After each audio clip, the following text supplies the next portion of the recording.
बाबासाहेबांची शिक्षण संस्था ते शेतकऱ्यांसाठी मोठं पाऊल. मंत्रिमंडळ बैठकीत 3 सर्वात मोठे निर्णय. राज्याचा चेहरा मोहराच बदलणार.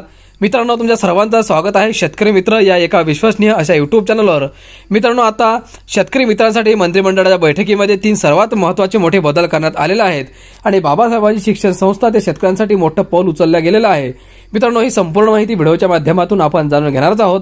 तत्पूर्वी तुम्ही आपल्या शेतकरी मित्र या यूट्यूब चॅनलला अजूनही सबस्क्राईब केलं नसेल तर लवकरात लवकर सबस्क्राईब करून घ्या, कारण एका शेतकरी बांधवाने आपल्या शेतकरी मित्रांसाठी सुरू केलेलं हे एक विश्वसनीय आणि महत्त्वपूर्ण असं यूट्यूब चॅनल आहे. अपेक्षा करतो की तुम्ही भरभरून या चॅनलला मोठं द्याल, मोठं कराल.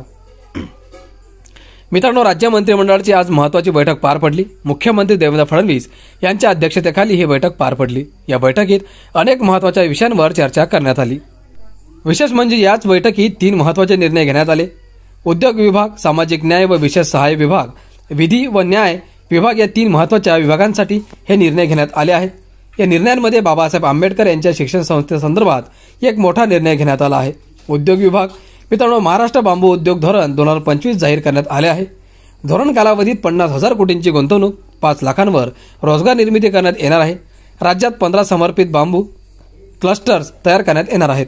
कार्बन क्रेडिट बाजारपेठेचा लाभ घेण्यात येणार आहे. सरकारच्या या निर्णयामुळे आता राज्यात बांबू लागवड आणि प्रक्रिया उद्योगाला चालना मिळेल.